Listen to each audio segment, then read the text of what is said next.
श्रीमा Shri Arvind online Shri Arvind पाठचक्र रे योगदान करिथवा भाई अपा मानकु नमस्कार।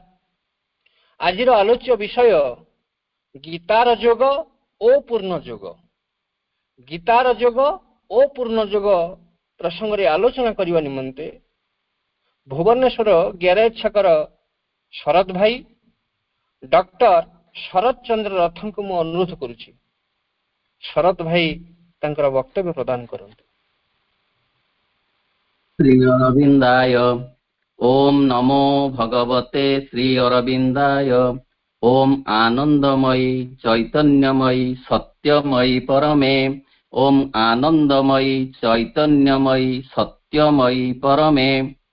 ऑनलाइन पाठचक्र रे जोग देइथिबा भाई ओ अपा मानंकु मोर विनम्र प्रणाम। कमल भाई और वीर भाई को मोर अशेष धन्यवाद। आज आमे जो विषयटी आलोचना करिबा ताहा हेउची गीतार योग ओ पूर्ण योग।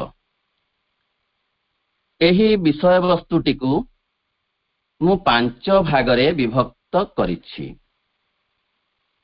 प्रथम योग कौन, द्वितीय रे गीता ग्रंथ संपर्क रे सम्यक सूचना, तृतीय रे श्री कृष्ण और श्री अरविंद, चतुर्थ रे गीतार तत्व और पूर्ण योगर तत्व भितरे साम्य, पंचम रे गीतार तत्व और पूर्ण योगर तत्व भितरे वैषम्य। प्रथमे देखिबा जोगर संज्ञा। जूल धातुरु जोग शब्दर उत्पन्न घटिछि, जहार अर्थ हेउछि जोड़िबा, युक्त करिबा, आत्मा को परमात्मा के संगे युक्त करिबा, चैत्य सत्ता को देह प्राण मन सहित युक्त करिबा ही योग। श्री अरविंदଙ୍କ कथारे योग साधनार अर्थ हेउछि समस्त आसक्ति को अतिक्रम करी केवल भगवत अभिमुखी हेबार संकल्प। योगरे प्रधान कथा हेला प्रति पदरे दिव्य कृपा उपरे निर्भर करिबा। वर्तमान देखिबा गीता ग्रंथ संपर्क रे किछि सूचना। गीता कहिले आमे श्रीमद् भगवद गीता को बुझू। यह व्यासदेवंक विरचित महाभारत ग्रंथर एक अंश विशेष। यह भगवान श्रीकृष्ण मुख निसृत बाणी। गीता हेउछि श्रीकृष्णଙ୍କର बाक्मयी मूर्ति। यह एक यौगिक ग्रंथ, तात्विक ग्रंथ एवं व्यावहारिक ग्रंथ।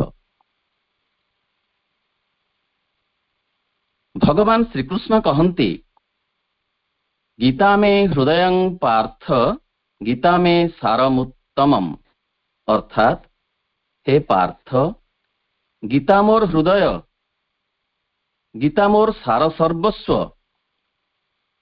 श्री अरविंद कहन्ति श्रीकृष्ण बारंबार योग शब्द व्यवहार करिसंती एवं योगयुक्त अवस्थार वर्णना करिसंती, किंतु साधारण लोक जहाकू योग बोली कहन्ति ताहा संगे एहार विशेष मेल नाही। आमे जहाकू योग बोली कहूछु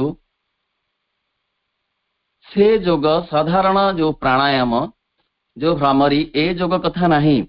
युक्त हबार विधि व्यवस्था भगवान का सहित एथिरे वर्णित होइछि।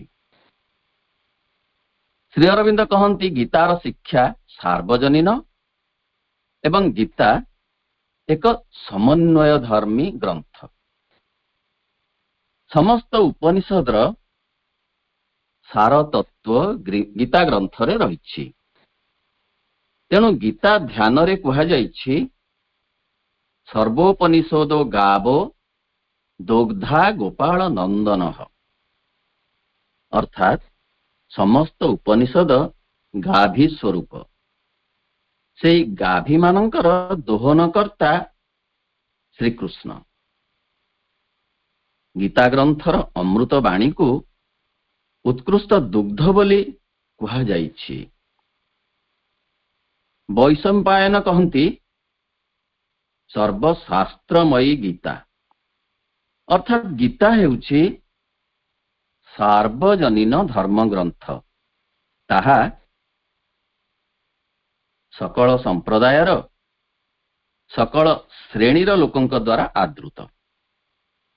ଏପରିକି ପୃଥିବୀର ବହୁ ଭାଷାରେ ଏହା ଅନୁଦିତ ହୋଇଛି। ଇଂରାଜୀ ଭାଷାରେ 1785 ମସିହାରେ ଅନୁଦିତ ହୋଇଥିଲା। ଏହାର ମୁଖବନ୍ଧ ଲେଖିଥିଲେ ୱାରେନ୍ ହେଷ୍ଟିଂସ୍।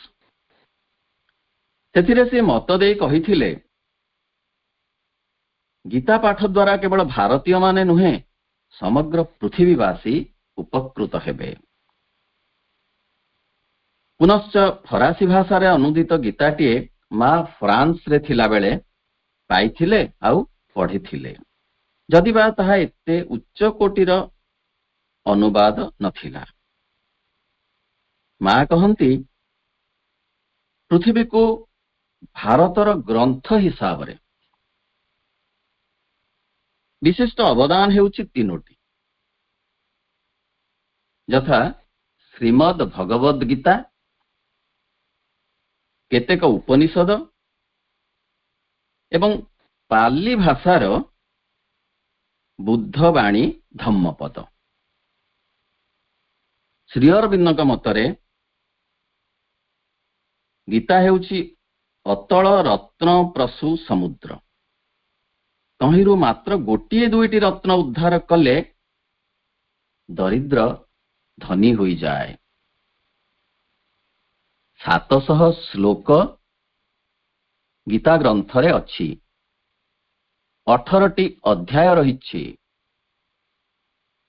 ଅଷ୍ଟାଦଶ ଅଧ୍ୟାୟରେ 18ଟି ଯୋଗର ବର୍ଣ୍ଣନା ଅଛି। ସେଗୁଡ଼ିକ ଏହିପରି: ଅର୍ଜୁନ ବିଷାଦ ଯୋଗ, ସାଂଖ୍ୟ ଯୋଗ, କର୍ମଯୋଗ, ଜ୍ଞାନ ଯୋଗ, ସନ୍ନ୍ୟାସ ଯୋଗ, ଧ୍ୟାନ ଯୋଗ, ଜ୍ଞାନ ବିଜ୍ଞାନ ଯୋଗ, ଅକ୍ଷର ବ୍ରହ୍ମ ଯୋଗ, ରାଜଗୁହ୍ୟ ଯୋଗ, ବିଭୂତି ଯୋଗ, ବିଶ୍ୱରୂପ ଦର୍ଶନ ଯୋଗ, ଭକ୍ତି ଯୋଗ, କ୍ଷେତ୍ର କ୍ଷେତ୍ରଜ୍ଞ ବିଭାଗ ଯୋଗ, ଗୁଣତ୍ରୟୀ ବିଭାଗ ଯୋଗ, ପୁରୁଷୋତ୍ତମ ଯୋଗ, ଦୈବାସୁର ସମ୍ପଦ ଯୋଗ, ଶ୍ରଦ୍ଧାତ୍ରୟ ବିଭାଗ ଯୋଗ ଏବଂ ମୋକ୍ଷ ଯୋଗ। ଶ୍ରୀମଦ୍ ଭଗବତ ଗୀତା ଏପରି ଏକ ଗ୍ରନ୍ଥ ଯାହାର ଯେତେ ଚର୍ଚ୍ଚା ଯେତେ ଆଲୋଚନା କଲେ ମଧ୍ୟ ତାହା ଊଣା ହେବ, ଏକଥା ଶ୍ରୀ ଅରବିନ୍ଦ ଉଲ୍ଲେଖ କରିଛନ୍ତି। ତାଙ୍କ ମତରେ ସହସ୍ରାଧିକ ଭାଷ୍ୟ ହେଲେ ହେଁ ଆହୁରି ଅଧିକରୁ ଅଧିକ ଭାଷ୍ୟ ହେବା ପାଇଁ ସେଥିରେ ଉପାଦାନ ରହିଛି। କେତେ ଗୀତା ଅଛି, ଯଥା ସୀତା ଗୀତା, ଉଦ୍ଧବ ଗୀତା, ପରାଶର ଗୀତା, ଅଷ୍ଟାବକ୍ର ଗୀତା ଇତ୍ୟାଦି ଇତ୍ୟାଦି। ମାତ୍ର ଗୀତା କହିଲେ ସଭିଏଁ ବୁଝନ୍ତି ଶ୍ରୀମଦ୍ ଭଗବଦ ଗୀତାକୁ। ଯେମିତି ଆମେ ଓଡ଼ିଆ ସାହିତ୍ୟରେ ଭଞ୍ଜ କହିଲେ କେତେ ଭଞ୍ଜ ଅଛନ୍ତି, କିନ୍ତୁ ଉପେନ୍ଦ୍ର ଭଞ୍ଜଙ୍କୁ ବୁଝୁ। ମେହେର କହିଲେ କେତେ ମେହେର ଅଛନ୍ତି, କିନ୍ତୁ ଆମେ ଗଙ୍ଗାଧର ମେହେରଙ୍କୁ ବୁଝୁ। ଠିକ୍ ସେପରି ଗୀତା କହିଲେ ସମସ୍ତେ ବୁଝନ୍ତି ଶ୍ରୀମଦ୍ ଭଗବଦ ଗୀତାକୁ। ବର୍ତ୍ତମାନ ଆମେ देखिबा श्रीकृष्ण आउ श्री अरविंद ए संपर्क रे किछि आलोचना करिबा। श्री अरविंद श्रीकृष्ण को गुरु बोली मानंती।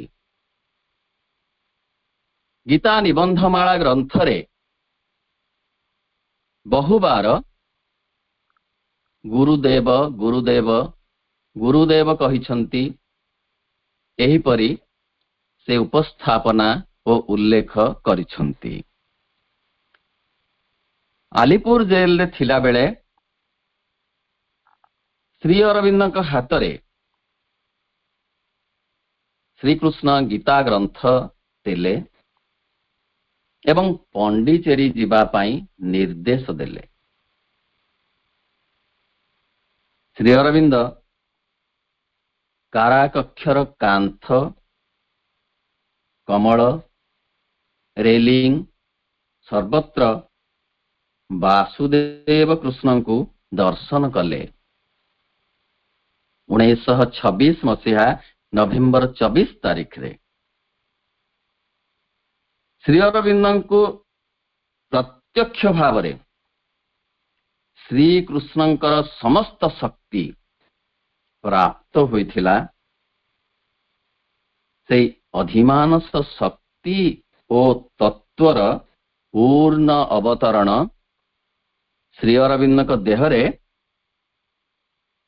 से दिन घटिथिला। प्रभु श्री अरविंद 1945 मसीहा फेब्रुआरी मास 25 तारीख रे जो बाणीटी देइथिले ताहा एहिपरि। श्रीकृष्ण मो जोगर पथ प्रदर्शक थिले एवं तांको सहित मो एकात्मता लाभ करिछि। एहा मोर प्रतिदिनर ओ प्रत्येक घंटार अनुभूति। जणे साधकंकर प्रश्नर उत्तर देबाकु जाई प्रभु श्री अरविंद कहिले श्रीकृष्ण ही तुमको मां को निकट को नहीं आछंती एवं मां को पूजा करिबा द्वारा तुमे तांकु पाई परिबो। श्रीकृष्ण ए आश्रम रे विद्यमान अछंती एवं तांकर कार्य ही एठारे करा जाउछि। पुणी अन्य जने साधकंकर प्रश्नर उत्तर रे प्रभु कहिले तुमे जदि भगवान को पाइब तेबे तमे श्रीकृष्ण को पाइब। तुमे जदि श्रीकृष्ण को निकट रे आत्मसमर्पण करिब तेबे ताहा मो निकट रे ही आत्मनिवेदन हेबो। पुणी एक बाणी जहा प्रभु देइथिले 1935 मसीहा रे से अनुसार श्रीकृष्ण अतिमानस नुहंती।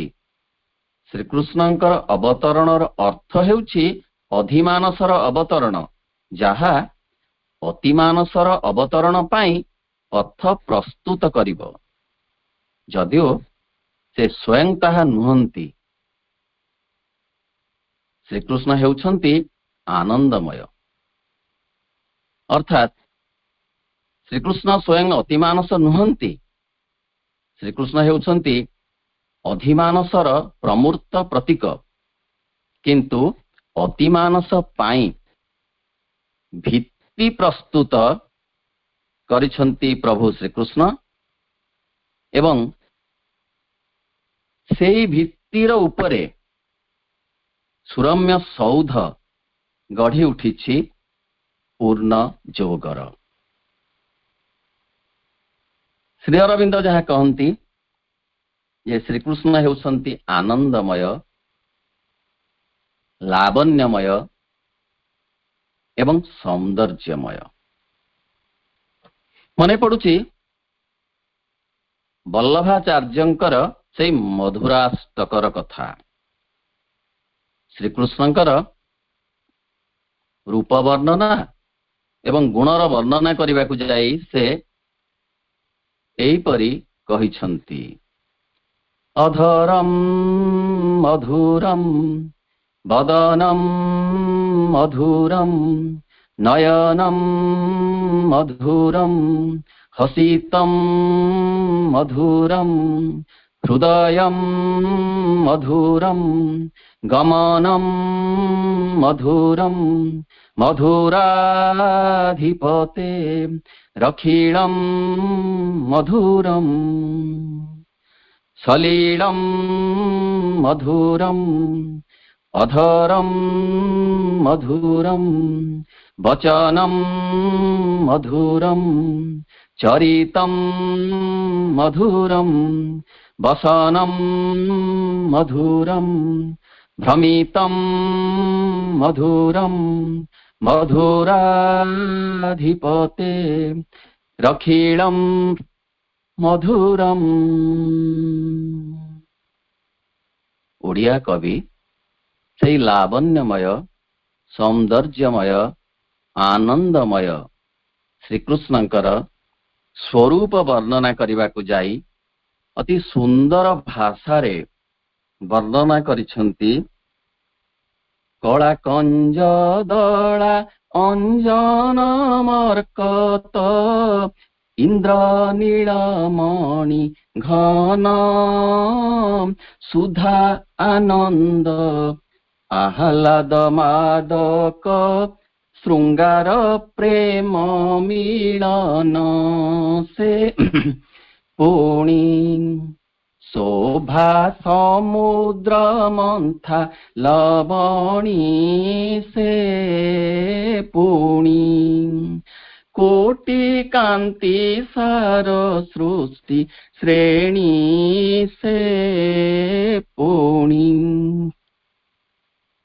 आउ जने कवि राधांक मुखरे श्रीकृष्णंकर वर्णना अति सुंदर भावरे चमत्कार भावरे उपस्थापना करिछंती देखितांक रूप सधे रमा उमा प्राण बिकिबे पदे गो सची नरसिबे इंद्र पदे सजनी गो तुच्छ बोलिबा मुनिंकी अलंकार पणे योग्य मुनिकी गो अलंकार से तो अबनी की संगात रे। कवि कहिले केड़े सुंदर लावण्यमय मूर्ति प्रभुंकर श्रीकृष्णंकर ताकू देखी रमा उमा सी तो तांका पादरे प्राण बिकी देवे आउ सची आउ इंद्रंकु मध्य ग्रहण करिवे नाही समस्ते विमुग्ध हे जिबे विभ्रमित हे जिबे प्रलुब्ध हे जिबे से सुंदर मधुर स्निग्ध लावण्यमय स्वरूप रे। वर्तमान आसीबा जे गीतार जोग आउ पूर्ण जोग ए भितरे कौन रही साम्य प्रभुंकर श्री अरविंदंकर गोटे बाणी रु ए कथाटी को आरंभ करिबा। बाणीटी हेउछि आम जोग गीतार जोग सहित समान नुहे जदिओ एथिरे गीतार सार वस्तु रहिछि। एबे विचार करिबा जे किपरि ओ केते सार वस्तु ता भितरे अच्छी बा पूर्ण जोग भितरे अच्छी। द्वितीय अध्यायर कथा अर्जुनंकर मानसिक दुर्बलता श्रीकृष्ण लक्ष्य करिछंती से दुर्बलता आवेग जनित कौन से आवेग? दुखरे पड़िबा, हत्याकांड जनित पापरे भागी हवा, कर्मफल भोगिबा इत्यादि इत्यादि। उत्तर रे श्रीकृष्ण कहिले अर्जुन को, हे अर्जुन, क्षत्रिय पाई धर्मयुद्ध एकांत कर्तव्य। यह एक अपूर्व सुजोग। तुम्हें युद्ध न कले लोक तुमको निंदा करिवे, क्षत्रियर जसरे कलंक लागिबो, जहा मृत्यु ठारू बळेई जीव। क्षुद्रम हृदय दौर्बल्यम त्यक्तोतिष्ठ परंतप। हे परंतप, हे अर्जुन, तमे हृदयर दुर्बलता को त्याग करी तेजी उठ। पूर्ण जोगरे श्री अरविंद आदौ पलायन को गुरुत्व दियंती नाही। से कहती सम्मुखीन हवा पाई समस्यार आउ ताकू अतिक्रम करिबाकू।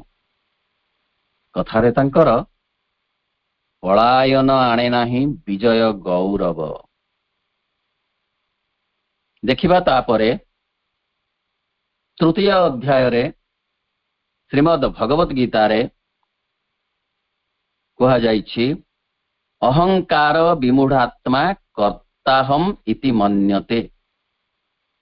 अर्थात अहंकारी विमूढ़ व्यक्ति मने करे मु ही कर्ता, मु ही सबु करुछि।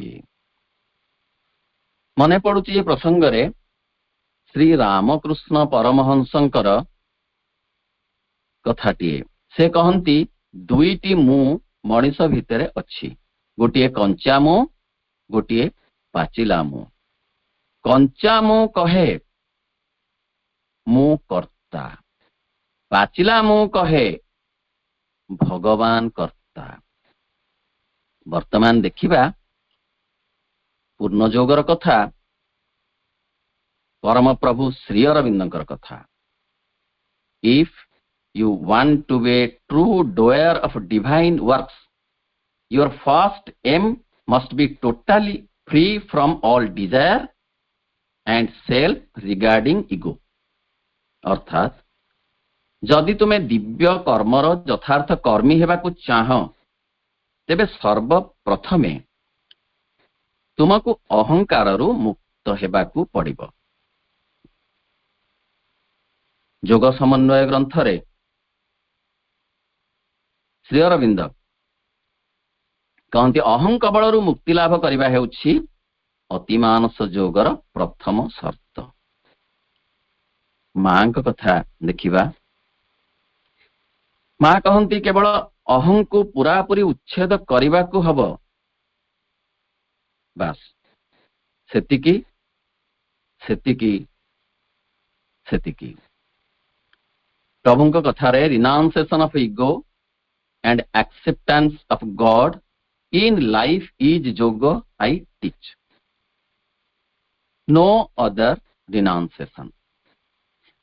अर्थात केवल अहंकार को त्याग करिबा एवं भगवान को ग्रहण करिबा ही पूर्ण जोगर सारवत्ता सार कथा। तापरे देखिबा श्रीमद् भगवत गीतार अन्य एक श्लोक, कर्मेण बाधिकारस्ते मां फलेषु कदाचन। अर्थात कर्म रे ही तुमर अधिकार, कर्म फल रे केबे हेले तुमर अधिकार नाही। पूर्ण जोगरे अनुरूप भाव रे विचार करा जाई कहा जाइछि। मां कहती सर्वोत्तम भावरे कर्मटी को कर एवं फल भगवान को हाथ रे छाड़ी दियो। देखिबा श्रीमद् भगवत गीतार पंचम अध्यायर श्लोकटीए ना दत्ते कस्यचित् पापम न चैव सुकृतं विभुः अज्ञानेनामृतं ज्ञानम तेन मुह्यन्ति जन्तवः। अर्थात भगवान काहार पाप बा पुण्य को ग्रहण करती नहीं। अज्ञानता हेतु मनुष्य एपरी भावी थाए। देखिबा मां को कथा। The divine has no need to punish or reward. Each and every action carries in itself its fruit and consequences. अर्थात भगवान काहारी को दंड बा पुरस्कार दियंती नाही। प्रत्येक कर्म ताहार फल को बहन करि चली थाए। जड़े साधक थरे मां को प्रश्न कले, मां पापी लोकं को पाप करिबा पाई कौन भगवान को तरफ प्रोत्साहन मिले? मां कहिले आदौ मिले नाही। पाप करिबा पाई मिले नाही, बरं पाप जनित जो कष्ट मिले से कष्टरू उद्धार करिबा पाई साहाय्य मिले, आशीर्वाद मिले। अन्य एक श्लोक को जीवा भगवद गीतार अष्टम अध्यायर मामुपेत्य पुनर्जन्म दुःखालयम् अशाश्वतम् नाप्नुवन्ति महात्मानः संसिद्धिं परमां गताः। उपेत्य माने प्राप्त हुई, माम उपेत्य मते प्राप्त हुई। न आप्नुवन्ति माने प्राप्त हुवन्ति नाही। किए ना महात्मा माने कि जोगी माने। कौन प्राप्त हुवन्ति नाही ना पुनर्जन्म। केउ ठारू ना दुःखालयम अशाश्वतम एई जगतरू एई संसाररू। जगत को दुखपूर्ण एवं अशाश्वत बोली कहा जाइछि। जहा गीतारे अनुरूप भावरे पूर्ण जोगरे मध्य कथाटी प्रायतः सही परी अच्छी। प्रभु श्री अरविंद कहती संसार जीवन हेउछि स्वभावतः विक्षोभर क्षेत्र। मां को कथारे एई संसार हेउछि द्वंद्व संकुल और जंत्रणादायक। नाना असुविधारे परिपूर्ण, नाना बाधा विघ्न कष्टदायक। देखिबा अष्टम अध्यायर आउ एक श्लोक। अंतकाले च मामेव स्मरन् मुक्त्वा कळेबरम् जह प्रयाति सद् मद्भावं जाति नास्तत्र संशयम्। तार अर्थ हैला मृत्यु समय रे मोते स्मरण करू करू जे देह त्याग करे से मोर भाव को प्राप्त हुए, अर्थात मुक्ति लाभ करे। भगवान को नाम इति पवित्र, इति मधुमय, इति प्रभावशाली जे से नाम को स्मरण करी सतरे देह त्याग कले मुक्ति मिले, जीवन सार्थक हुए। मां का कथा प्रायतः एहीपरि। से दिन प्रीतिदास गुप्त को मां कहिले, जानिछ मु गोटे नुआ रास्ता तैयारी करिछि, जी ଠିକ୍ ଶେଷ ମୁହୂର୍ତ୍ତରେ ମତେ ସ୍ମରଣ କରି ଦେହ ତ୍ୟାଗ କରେ, ମୁଁ ତାକୁ ସହଜରେ ପ୍ରାଣ ଜଗତ ପାରି କରିଦିଏ।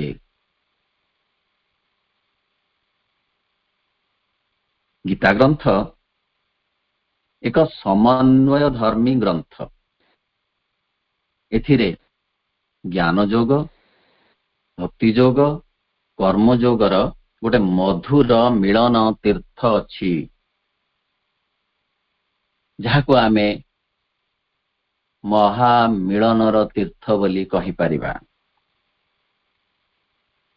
ଶ୍ରୀ ଅରବିନ୍ଦ କହନ୍ତି, ଗୀତା ଗ୍ରନ୍ଥ ରଚିତ ହେବା ଆଗରୁ, ଅର୍ଥାତ୍ 5000 ବର୍ଷ ପୂର୍ବରୁ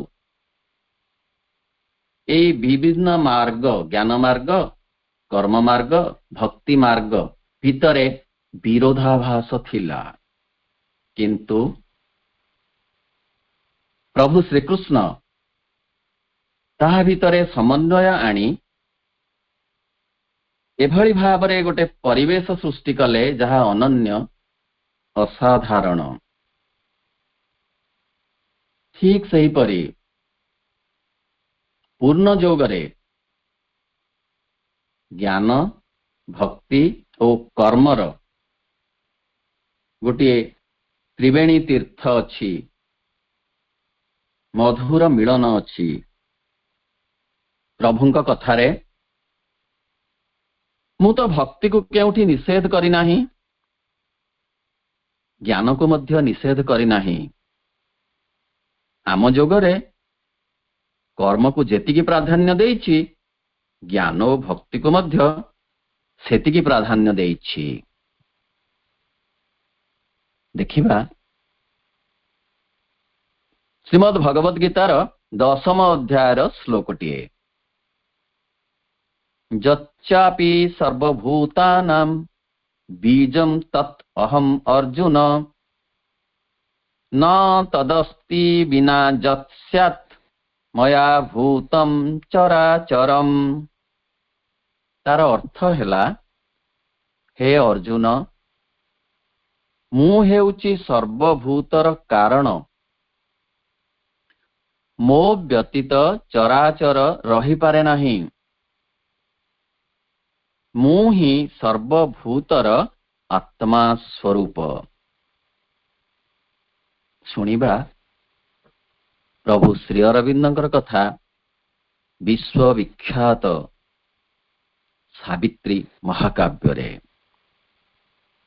He is the maker and the world he made. He is the vision and the seer. He is himself the actor and the act. He is himself the dreamer and the dream. सिए स्रष्टा, सिए सृष्टि, सिए द्रष्टा, सिए दृष्टि, सिए पुणी अभिनेता, अभिनय सिए, सिए स्वप्न द्रष्टा आउ स्वप्न मध्य। अन्य एक श्लोक देखिबा 9म अध्यायर। प्रभु श्रीकृष्ण कहती, जत करोसि जद स्नासि जजुखोसि ददासि जत जत तपस्यसि कौन्तेय तत्कुरुस्व मदर्पणम। अर्थात हे कौन्तेय, अर्थात हे अर्जुन, जहा तुमे करुछ, जहा भोजन करुछ, जहा होम करुछ, जहा दान करुछ, जहा तपस्या करुछ, से समस्त मते अर्पण कर। देखिबा पूर्ण जोगर कथा। पूर्ण जोगर मूल कथा आउ शेष कथा हेउची समर्पण। पूर्ण जोगर समग्र सिद्धांत हेउची केवल भगवान का निकटरे समर्पण। मां कहती, The Lord does not demand anything except surrender. Detailed surrender means the surrender of all the details of life. समर्पण समर्पण समर्पण पूर्ण जोगर मौलिकता ओ मूल कथा। अन्य एक श्लोक 12 अध्याय देखिबा। अथम चित्तम समाधातु न शक्नोषि मयि स्थिरम अभ्यास योगेन तत्तो मामिच्छाप्तुम धनंजय। माम माने मते, इच्छा माने इच्छा कर, आप्तुम माने पाइबाकू, जदि तमे मते पाइबाकू इच्छा कर हे अर्जुन, एवं जदि मोठारे निश्चल चित्त रखी न पारुछ ताहले अभ्यास कर, बारंबार अभ्यास कर। श्री अरविंद जने भक्तंकर प्रश्नर उत्तर रे कहिले पूर्ण जोगरे स्मरण रखिबाकू अभ्यास कर। Practice practice practice. अन्य एक श्लोक को आसीबा गीतार 18 अध्याय श्लोक को। इति ते ज्ञानमाख्यातम् गुह्याद् गुह्यतरं मया विमृश्यै तदशेषेण यथेच्छसि तथा कुरु। तार अर्थ हैला, हे अर्जुन, मु तुमको गभीररु गभीरतर कथा कहिली। एही कथा को तुमे निशेष रे विचार कर एवं तुमर जहा इच्छा ताहा कर। प्रभु श्री अरविंद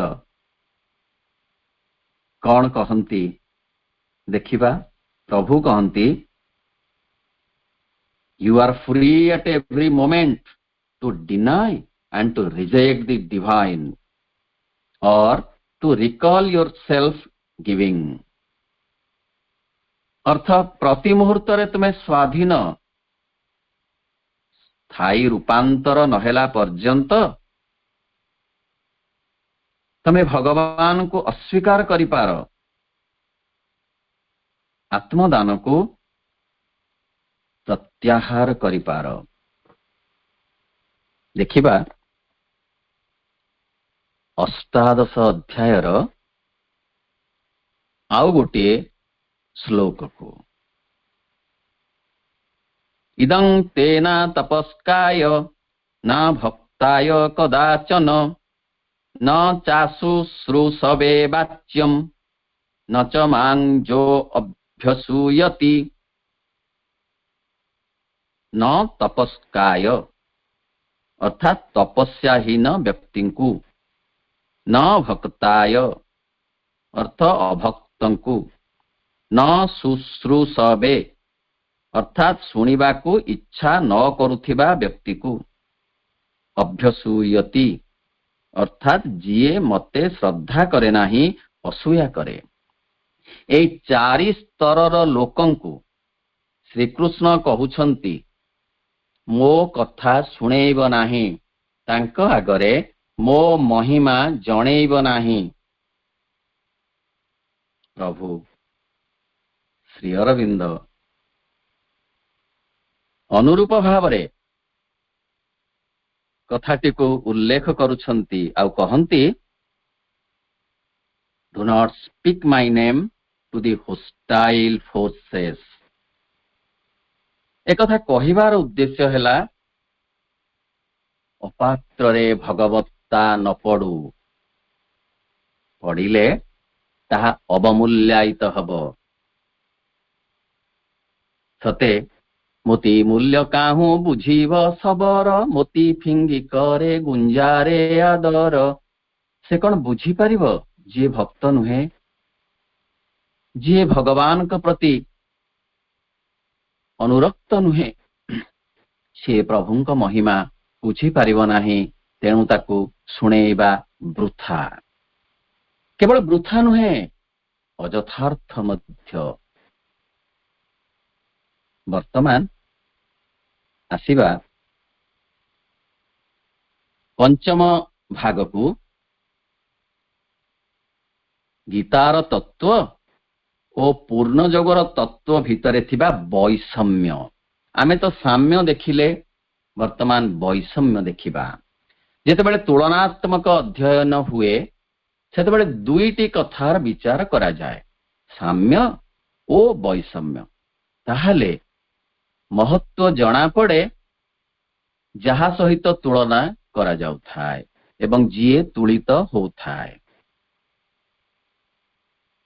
ବୈଷମ୍ୟ ଦେଖିଲା ବେଳେ ପ୍ରଥମେ ଦେଖିବା ଗୀତାରେ ଉତ୍ତରଣ ଅଛି, ମାତ୍ର ପୂର୍ଣ୍ଣ ଯୋଗରେ ଉତ୍ତରଣ ଓ ଅବତରଣ ଅଛି। ଉପରୁ ଅବତରଣ କରିବା ଏବଂ ନିମ୍ନରୁ ଉତ୍ତରଣ କରିବା, ଏ ଦୁଇଟି ଯାକ କଥାର ଗୋଟେ ସମନ୍ୱୟ ଘଟିବା ହେଉଛି ପୂର୍ଣ୍ଣ ଯୋଗର ତତ୍ଵର ଏକ ବିଶିଷ୍ଟ ବିଭବ। ଗୀତା ଗ୍ରନ୍ଥରେ ଚୈତ୍ୟ ସତ୍ତାର କଥା ନାହିଁ, ଅଛି ଆତ୍ମାର କଥା। ମାତ୍ର ପୂର୍ଣ୍ଣ ଯୋଗରେ ଚୈତ୍ୟ ସତ୍ତାର କଥା ଅଛି। ଚୈତ୍ୟ ସତ୍ତା ନେତୃତ୍ୱ ନବ, ତାର ପ୍ରଭାବରେ ଦେହ ପ୍ରାଣ ମନ ରୂପାନ୍ତରିତ ହେବେ, ଫଳରେ ଦିବ୍ୟ ଜୀବନର ପଥ ସୁଗମ ହେବ ଏବଂ ଜଗତ ଦିବ୍ୟ ଜଗତରେ ରୂପାନ୍ତରିତ ହେବା ପାଇଁ ସୌଭାଗ୍ୟ ଲାଭ କରିବ। ଗୀତା ଗ୍ରନ୍ଥରେ ଦିବ୍ୟ ଜନନୀଙ୍କ କଥା ନାହିଁ, ମାତ୍ର ପୂର୍ଣ୍ଣ ଯୋଗରେ ଦିବ୍ୟ ଜନନୀଙ୍କ କଥା ଅଛି ଏବଂ ମୁଖ୍ୟ ଭାବରେ ଅଛି। ମାଙ୍କୁ ଛାଡ଼ି ପୂର୍ଣ୍ଣ ଯୋଗ ନାହିଁ। ପ୍ରଭୁ ଶ୍ରୀ ଅରବିନ୍ଦ କହନ୍ତି, ଯିଏ ମାଙ୍କୁ ଭଲ ପାଏ ସିଏ ମୋ ଯୋଗ କରେ। ପୁଣି କହନ୍ତି, କେବଳ ମାଙ୍କ ନାମ ଜପ କଲେ ବି ଯଥେଷ୍ଟ, ଯଦି ଜଣେ ପାରେ ତେବେ ମାଙ୍କ ନାମ ସହିତ ମୋ ନାମ ଜପ କରିପାରେ। ଅତଏବ ମା ହେଉଛନ୍ତି ଅଧିଷ୍ଠାତ୍ରୀ ଦେବୀ ପୂର୍ଣ୍ଣ ଯୋଗର। ଗୀତାରେ ଅତିମାନସ ଏବଂ ରୂପାନ୍ତର ଶବ୍ଦ ନାହିଁ। ତାର କାରଣ ସମୟ ଆସିନଥିଲା ସେହି ଭଗବାନ ଶ୍ରୀକୃଷ୍ଣ ରୂପରେ ଯେଉଁ ଭିତ୍ତି ପକେଇଥିଲେ, ପୁଣି ସେହି ଭଗବାନ ଶ୍ରୀ ଅରବିନ୍ଦଙ୍କ ରୂପରେ ଆସି ତା ଉପରେ ବିରାଟ ବିରାଟ ଗଗନ ସ୍ପର୍ଶୀ ସୌଧ ନିର୍ମାଣ କରିଗଲେ। ପୂର୍ଣ୍ଣ ଯୋଗରେ ଅତିମାନସ ଓ ରୂପାନ୍ତର ଶବ୍ଦ ଅଛି। ଏହି ଦୁଇଟି ଶବ୍ଦକୁ ଶ୍ରୀ ଅରବିନ୍ଦ କହୁଛନ୍ତି, ମୁଁ ଆଣିଛି ସ୍ୱତନ୍ତ୍ର ଭାବରେ ଏବଂ ନୂତନ ଭାବରେ। 1937 ମସିହା ଜୁନ ମାସ 1 ତାରିଖରେ ଶ୍ରୀ ଅରବିନ୍ଦ ଗୋଟିଏ ବାଣୀ ଦେଇଥିଲେ ଏହିପରି, ଯେ ଶ୍ରୀକୃଷ୍ଣ କୌଣସି ଦୈହିକ ରୂପାନ୍ତର କରିବାକୁ ପ୍ରବୃତ୍ତ ହୋଇନଥିଲେ, ତେଣୁ ତାଙ୍କ କ୍ଷେତ୍ରରେ ଏପରି କୌଣସି ବସ୍ତୁ ଆଶା କରିବା ଉଚିତ ନୁହେଁ। ଶ୍ରୀକୃଷ୍ଣ ଅର୍ଜୁନଙ୍କୁ କର୍ମ ମାଧ୍ୟମରେ ମୁକ୍ତି ଲାଭର ଶିକ୍ଷା ଦେଇଥିଲେ, କିନ୍ତୁ କୌଣସି ପ୍ରକାର ଦୈହିକ ରୂପାନ୍ତରର କଥା କହିନଥିଲେ। ତେଣୁ ପୂର୍ଣ୍ଣ ଯୋଗରେ ଏହି ନୂଆ କଥାଟି ଅଛି, ଆଉ ଗୋଟିଏ ରୂପ ହବ ଶରୀର ଦିବ୍ୟ ଶରୀରରେ ରୂପାନ୍ତରିତ, ପ୍ରାଣ ଦିବ୍ୟ ପ୍ରାଣରେ, ମନ ଦିବ୍ୟ ମନରେ, ଜୀବନ ଦିବ୍ୟ ଜୀବନରେ ରୂପାନ୍ତରିତ ହବ। ମୁକ୍ତିର କଥା ଅଛି ଶ୍ରୀମଦ୍ ଭଗବତ ଗୀତାରେ, ସର୍ବଧର୍ମାନ୍ ପରିତ୍ୟଜ୍ୟ ମାମେକଂ ଶରଣଂ ବ୍ରଜ ଅହଂ ତ୍ୱାଂ ସର୍ବ ପାପେଭ୍ୟୋ ମୋକ୍ଷୟିଷ୍ୟାମି ମା ଶୁଚ। ସର୍ବତ ଭାବେ ଶରଣ ମୋଠାରେ ନିଅ ହେ ଅର୍ଜୁନ, ଏକଥା ଶ୍ରୀକୃଷ୍ଣ କହୁଛନ୍ତି ଏବଂ ମୁଁ ସବୁ ପାପରୁ ମୁଁ ତମକୁ ମୁକ୍ତି ଦେବି, ମୁକ୍ତ କରିଦେବି। କିନ୍ତୁ ରୂପାନ୍ତରର କଥା ଅଛି, ପୂର୍ଣ୍ଣ ଯୋଗରେ ଏକ ନୂଆ କଥା ଅଛି, ସ୍ୱତନ୍ତ୍ର କଥା ଅଛି। ଗୀତା ଗ୍ରନ୍ଥରେ ତପସ୍ୟାର କଥା ଅଛି, ସମର୍ପଣର କଥା ମଧ୍ୟ ଅଛି। କିନ୍ତୁ ପୂର୍ଣ୍ଣ ଯୋଗରେ ତପସ୍ୟା ଠାରୁ ସମର୍ପଣର କଥା ଅଧିକ ଅଛି। ସମର୍ପଣ ହୋଇଯାଇଛି ପୂର୍ଣ୍ଣ ଯୋଗର ଭିତ୍ତିଭୂମି। ନିଜକୁ ଦେଇଦବା, ଏଇ ହେଉଛି ଅସଲ କଥା ପୂର୍ଣ୍ଣ ଯୋଗର। ଆଲୋଚନା ସାରିବା ବେଳକୁ ଆମେ ଏତିକି ଦେଖିବା ଯେ ଯାହା ପ୍ରଭୁ କହିଥିଲେ, ଯୋଉ ବାଣୀଟି ଦେଇଥିଲେ ଯେ ଆମ ଯୋଗ ଗୀତାର ଯୋଗ ସହିତ ସମାନ ନୁହେଁ, ଯଦିଓ ଏଥିରେ ଗୀତାର ସାରବସ୍ତୁ ରହିଛି। ଆମେ ଦେଖିଲେ ସାରବସ୍ତୁ କେତେକ ଅଛି ଏବଂ କେତେକ ପାର୍ଥକ୍ୟ ମଧ୍ୟ ଅଛି, ଯୋଉଥିପାଇଁ କି ପୂର୍ଣ୍ଣ ଯୋଗ ସ୍ୱତନ୍ତ୍ର ଯୋଗ, ଅନ୍ୟ ଯୋଗମାନ ଯୋଉଠି ସରନ୍ତି, ପୂର୍ଣ୍ଣ ଯୋଗ ସେଇଠୁ ଆରମ୍ଭ ହୁଏ। ଅଧିମାନସ ତତ୍ତ୍ୱ ହେଉଛି ଶ୍ରୀକୃଷ୍ଣଙ୍କର, ଅତିମାନସ ତତ୍ତ୍ୱ ହେଉଛି ଶ୍ରୀମା ଶ୍ରୀ ଅରବିନ୍ଦଙ୍କର। ଦିବ୍ୟ ଜୀବନ ଗ୍ରନ୍ଥରେ ପ୍ରଭୁ ଶ୍ରୀ ଅରବିନ୍ଦ ଉଲ୍ଲେଖ କରିଛନ୍ତି ଯେ ଅଧିମାନସରୁ ଅତିମାନସର ଦୂରତା ମାନସରୁ ଅଧିମାନସର ଦୂରତା ଠାରୁ ଅଧିକ, ଏବଂ ତାହା ଗୋଟେ ଗଲ୍ଫ ଭଳି, ଗୋଟିଏ ଉପସାଗର ପରି, ତାକୁ ପାରି ହେବା କଷ୍ଟକର। କୌଣସି ମାନୁଷୀ ଚେଷ୍ଟାରେ, କୌଣସି ତପସ୍ୟା ବଳରେ ତାକୁ ପାରି ହେବା ସମ୍ଭବ ନୁହେଁ। କେବଳ ମାଙ୍କର ଶକ୍ତି ହିଁ ଆବରଣ ଛିନ୍ନ କରିଦେଇପାରେ, ଅର୍ଥ ଅହଙ୍କାରର ଆବରଣକୁ ଛିନ୍ନ କରି ଚୈତ୍ୟ ସତ୍ତାର ଆବିଷ୍କାର କରେଇ ମାଙ୍କ ଶକ୍ତି କେବଳ ସେଇ ଗଲ୍ଫକୁ ପାରି କରିପାରେ। She is the golden bridge and wonderful fire। ଅତଏବ ଅଧିମାନସରୁ ଅତିମାନସ ପର୍ଯ୍ୟନ୍ତ ଯିବା ପାଇଁ ମାତୃ କୃପା କେବଳ ଆବଶ୍ୟକ, କେବଳ ଆବଶ୍ୟକ। ଆମର ଅଭିପ୍ସା,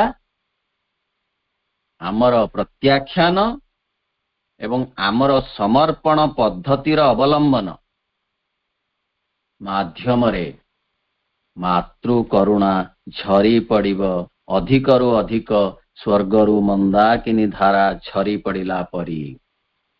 ଫଳରେ ଦୁରୂହ କାର୍ଯ୍ୟଟି ସମାହିତ ହେବ, ଯେଉଁ ଦୁରୂହ କାର୍ଯ୍ୟଟି ଆମ୍ଭମାନଙ୍କର ସାଧନାର ଲକ୍ଷ୍ୟ। ଆମମାନଙ୍କ ସାଧନାର ଲକ୍ଷ୍ୟ ହେଉଛି ଦିବ୍ୟ ଜୀବନ ପ୍ରାପ୍ତି, ଏବଂ ସେଇ ଲକ୍ଷ୍ୟଟି ପୂରଣ ହେବ କିପରି? ଦୁରୂହ କାର୍ଯ୍ୟଟି, ଯେଉଁ ଦୁରୂହ କାର୍ଯ୍ୟଟି ଆମମାନଙ୍କର ସାଧନାର ଲକ୍ଷ୍ୟ, ତାହା କେବଳ ସମ୍ପନ୍ନ ହୋଇପାରେ ଦୁଇଟି ଶକ୍ତିର ସଂଯୋଗରେ। ଗୋଟିଏ ହେଲା ନିମ୍ନରୁ ଆବାହନ କରେ ଯେଉଁ ସ୍ଥିର ଅପ୍ରତିହତ ଆସ୍ପୃହା, ଏବଂ ଉପରୁ ଉତ୍ତର ଦିଏ ଯେଉଁ ପରମ ଭାଗବତ କରୁଣା।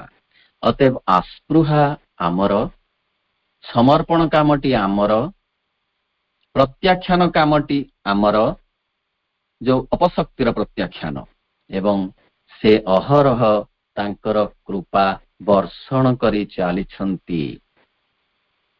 ଏବଂ ତାଙ୍କୁ ପ୍ରାର୍ଥନା କରୁଛେ ଆମେ ସମସ୍ତେ ଯେ ଆମକୁ ତୁମ ପାଦ ତଳେ ପ୍ରଣତ ହେବାର ସୁଯୋଗ ଅଧିକରୁ ଅଧିକ ମିଳୁ, ତୁମର ସେବକ ହେବାର ସୌଭାଗ୍ୟ ମିଳୁ। ଚୈତ୍ୟ ସତ୍ତା ମୋର ପ୍ରଦୀପ୍ତ କରମା, ତୁମ ଶୁଭାଶିଷ ଦେଇ ଏତିକି ମାଗୁଣି ସେବା ଦାସ କର, ତୁମ ଚରଣରେ ନେଇମା। ଦିବ୍ୟ ଜନନୀଙ୍କର ଜୟ ହେଉ। ବନ୍ଦେ ମାତରମ୍, ବନ୍ଦେ ମାତରମ୍, ବନ୍ଦେ ମାତରମ୍। ସମସ୍ତ ଭାଇ ଓ ଅପାମାନଙ୍କୁ ପୁନର୍ବାର ମୋର